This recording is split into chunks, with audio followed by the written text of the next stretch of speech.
యోనా గ్రంథంలో నుంచి కొన్ని మాటల్ని ఈరోజు పరిచయం చేయాలని ఇష్టపడతా ఉన్నా. యోనా 4 అధ్యాయాలు మనకి ఈ గ్రంథం మనకి కనిపిస్తుంది. మొదటి అధ్యాయంలో మరి పారిపోతున్నటువంటి యోనా, రెండో అధ్యాయంలో ప్రార్థన చేస్తున్నటువంటి యోనా, మూడో అధ్యాయంలో ప్రకటిస్తున్నటువంటి యోనా, 4గో అధ్యాయం మరి ప్రవర్తనను చూపిస్తున్న యోనా. 4 అధ్యాయాల ఈ యొక్క పుస్తకం ఎన్నో ఆత్మీయ పాఠాలను మనకి నేర్పిస్తున్నటువంటి పుస్తకం. మొదటి అధ్యాయంలో యోనా పారిపోతూ ఉన్నప్పుడు సముద్రంలో తుఫాను రేగడం, అల్లకల్లోలం అవడం మనం చూస్తాం. బహుశా మన చుట్టూ అల్లకల్లోలమైన పరిస్థితులు జరుగుతూ ఉంటే దానికి కారణం నేనేనా అని పరీక్షించుకోదగినటువంటి అధ్యాయం అది. 5వ వచనంలో మరి నావికులు భయపడిరి అని ఉంటది తుఫానుకు. 10వ వచనంలో వారు మరింత భయపడిరి అని. తిరిగి 16వ వచనంలో యెహోవాకు మిగుల భయపడిరి అని. భయపడిరి, మరింత భయపడిరి, మిగుల భయపడిరి. మొదటి 5వ వచనం ఎందుకు భయపడ్డారు అంటే తుఫానుకు భయపడ్డారు. 10వ వచనంలో ఎందుకు భయపడ్డారంటే తుఫాను రావడానికి గల కారణానికి భయపడ్డారు, పాపము అని, యోనా తిరుగుబాటు. 16వ వచనంలో ఎందుకు భయపడ్డారంటే ఆ తుఫానును నిమ్మలపరిచిన దేవునికి భయపడ్డారు. నిజంగా మనం భయం ఆ అల్టిమేట్ రిజల్ట్ కి తీసుకుని వెళ్తే అది చాలా ధన్యకరమే. ప్రకృతికి భయం, పాపానికి భయం, దాన్ని పరిష్కరించగలిగిన దేవునికి భయపడటం. భయపడిది, మరింత భయపడిది, మిగుల భయపడిది. యోనా తప్పిదం నాదే అని ఒప్పుకున్నాడు. అయితే ఆ తప్పిదానికి పరిష్కారం ఏమన్నాడంటే ఆ సముద్రంలో నన్ను పడవేయండి అని అన్నాడు. సముద్ర జలములంత విస్తారమైన కృపగలిగిన దేవుని పాదాల దగ్గర పడడం కన్నా సముద్రంలో పడవేయండి అని చెప్పడం జరిగింది. అయితే వాస్తవానికి ఆ కృపగలిగిన దేవుడు అది నాన్న మరలా యోనా ఎడల అతి కృపను చూపించినట్లుగా ఈ భాగంలో మనము చూడగలుగుతాం. 3వ అధ్యాయము, ఈ 4వ అధ్యాయము, ఈ రెండింటిని పోలికగా కొన్ని మాటల్ని పంచుకోవాలని ఇష్టపడుతూ ఉన్నాను. 3వ అధ్యాయంలో నినెవె పట్టణం ప్రజలు కనపడతారు. 4వ అధ్యాయంలో మరలా యోనా యొక్క చర్యలు లేక యోనా యొక్క ప్రవర్తన మనకు కనపడుతుంది.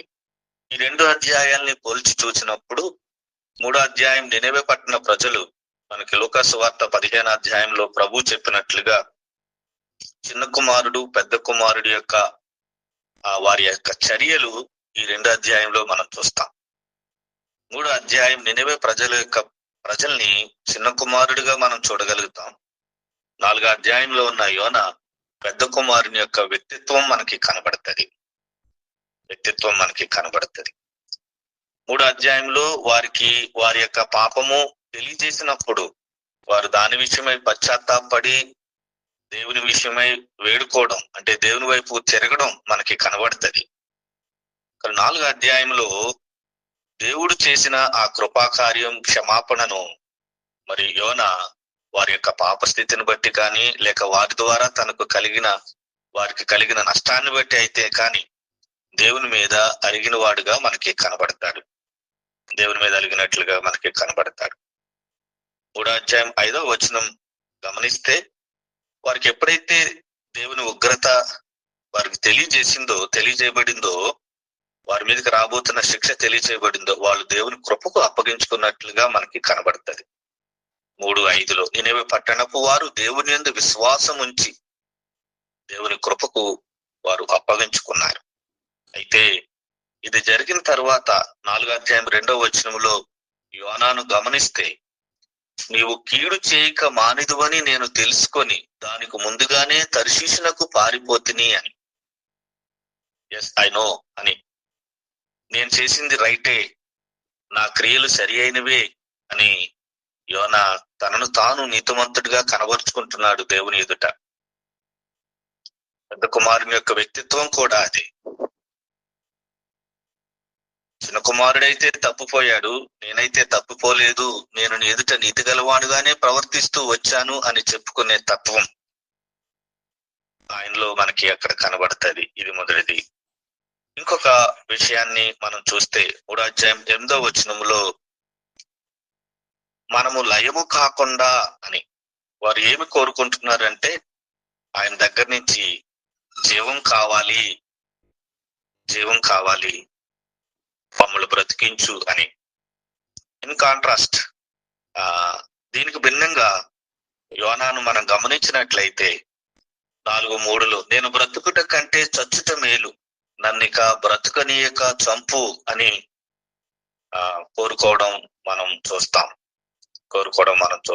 వాస్తవానికి యోనాను బ్రతికిస్తూనే వస్తా ఉన్నాడు దేవుడు.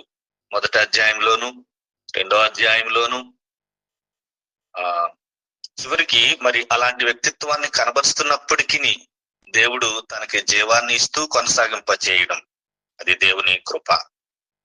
ఇది మరొక విషయం.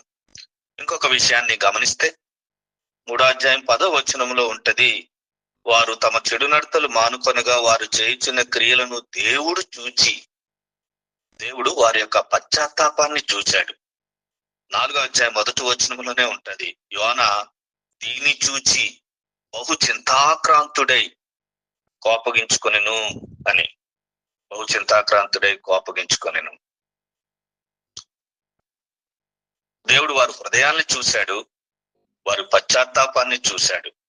తిరిగి వచ్చిన చిన్న కుమారుని యొక్క పశ్చాత్తాపాన్ని ఎరిగిన తండ్రి అయితే పెద్ద కుమారుడిగా యోనా వారి పాపాల్ని మాత్రమే చూడగలుగుతున్నాడు. కాబట్టి అతడు చింతాక్రాంతుడిగానే, క్షమించలేని వాడిగానే ఉన్నట్లుగా మనకి అర్థమవుతా ఉంది. మరొక విషయాన్ని గమనిస్తే 3వ అధ్యాయం 8వ వచనంలో ఉంటది, తన యొక్క కోపాగ్ని చల్లార్చుకొని, అంటే దేవుని కోపాన్ని చల్లార్చాలి మనము, అందుకు మనం కోరుకోవాలి, వేడుకోవాలి అని అనుకున్నారు వాళ్ళు. కానీ పెద్ద కుమారుడు దేవుని మీద కోపం తెచ్చుకున్నట్లుగా, లేక యోనా దేవుని మీద కోపం తెచ్చుకున్నట్లుగా మనకి కనబడుతుంది. 4:1లో చింతాక్రాంతుడై కోపగించుకొని, అలాగే 4వ అధ్యాయం 4వ వచనంలో కూడా నీవు కోపించుట న్యాయమా, దేవుడు అడగడం యోనాను, నీవు కోపించుట న్యాయమా. దేవుని కృప మనకి అర్థం కాకపోతే ఆనాటి పెద్ద కుమారుడు, ఆనాటి యోనా, నేడు మనము ఇలాగే దేవుని కనికరానికి బదులు, దేవునికి కృతజ్ఞతకు బదులు దేవుణ్ణి కోపపెట్టుకునే వారంగా మనము ఉంటాం. 4వ అధ్యాయం 2వ వచనంలో ఒక చక్కటి మాటలు, నీవు కటాక్షమును జాలియును బహు శాంతమును అత్యంత కృపయు గల దేవుడువై ఉండి, శ్రేష్టమైన లక్షణాలు, నీవు కటాక్షం కలిగిన వాడు, జాలి కలిగిన వాడు, బహు శాంతం కలిగిన వాడు, అత్యంత కృప కలిగిన వాడు. యోనా చెప్తా ఉన్నారు. దేవుడు తన యొక్క ఉగ్రత నుండి నినివే ప్రజల యొక్క పశ్చాత్తాపం చూచి మరలుకోవడానికి ఇవే శ్రేష్టమైనటువంటి ఆ దేవుని యొక్క గుణ లక్షణాలు వారి ఎడల కనబరచబడ్డాయి. దేవుని కృప వారికి రావడానికి ఆ లక్షణాలు కారణం. కానీ యోనా దేవుని మీద కోప పెట్టుకోవడానికి కూడా ఆ లక్షణాలే కారణం. Our attitude is matters. అవే గుణ లక్షణాలు నినివే ప్రజల ఎడికి జాలిని చూపిస్తే, కృపను చూపిస్తే అందుకు వారికి కృతజ్ఞత. అవే గుణ లక్షణాలను బట్టి యోనా కోపాన్ని ప్రదర్శించడం. కానీ వాస్తవానికి యోనా ఆనాటికి సజీవునిగా ఉండడానికి గల కారణం కూడా అవే గుణ లక్షణాలు యోనా ఎడల కూడా కనబరచబడుతూ వచ్చాయి. కానీ యోనా ఆ రీతిగా గుర్తించలేకపోయాడు.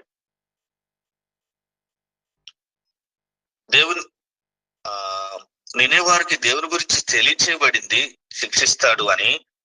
వారికి ఏమర్థమైందో, ఎంత అర్థమైందో తెలియదు, కానీ వెంటనే దేవుని వైపుకి వారు తిరిగారు.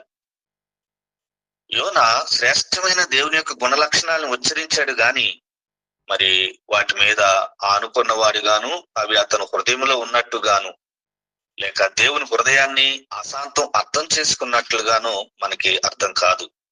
యోనా జీవితంలో దేవుడు మరి ఈ విషయాన్నిటిని గమనిస్తే యోనా పట్టణపు వెలుపలకు వచ్చాడు. పట్టణపు వెలుపలకు వచ్చేశాడు వారి నాశనం చూడాలి అని. దేవుడు ఎంత కృప కలిగిన దేవుడు!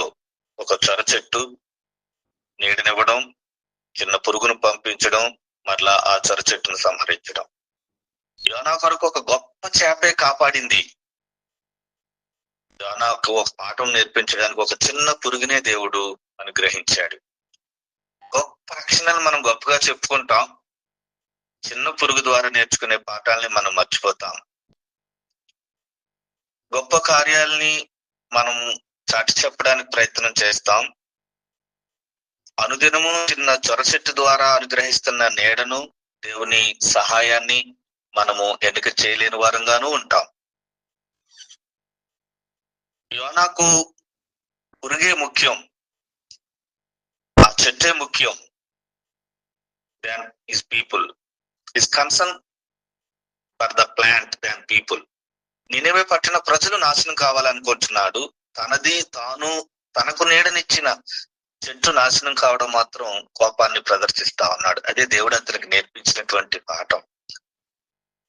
నీ కొరకు అనుకున్న ఆ చిన్న మొక్క నాశనాన్ని తట్టుకోలేకపోతున్న నువ్వు కుడి ఎడమలు ఎరిగినటువంటి నా ప్రజల యొక్క నాశనం నేను ఎలాగూ సహించగలను? ఇది దేవుని హృదయం.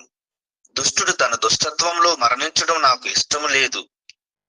ఇది సేవకులంగా దైవిక లేక దేవుని హృదయాన్ని మనం కలిగి ఉండాల్సినటువంటి అవసరత. మరో కుమారుడు, పెద్ద కుమారుడు వెలుపలే ఉండిపోయాడు, లోపలికి రాలేదు. చిన్న కుమారుని కొరకు ఏర్పాటు చేయబడినటువంటి విందును విడిచి తండ్రి పెద్ద కుమారుని కొరకు వెలుపలికి వచ్చినట్లుగా పట్టణం నుంచి వెలుపలికి వచ్చినటువంటి యోనా, ఒక వ్యక్తి మారు మనసు పొందితే పరలోకంలో సంతోషం అంట. బహుశా నినివే ప్రజల యొక్క పశ్చాత్తాపానికి పరలోక పట్టణంలో జరుగుతున్న ఆ సంతోషాన్ని ప్రభు విడిచిపెట్టి పట్టణానికి వెలుపల ఉన్న, లేక తన పరలోకపు పట్టణాన్ని విడిచి ఈ పట్టణానికి వెలుపల ఉన్న యోనా కొరకు వచ్చినటువంటి ప్రభువు అవే గుణ లక్షణాలు. కటాక్షము, జాలి, బహుశాంతము, అత్యంత కృప ఈ లోకం ఎడల నేటికి మన ఎడల ఆయన కనబరుస్తూ ఉన్నాడు. ఆయన హృదయమును అర్థం చేసుకుని పరిచయం చేసే కృపను దేవుడు మనకు అందరికీ అనుగ్రహించును గాక.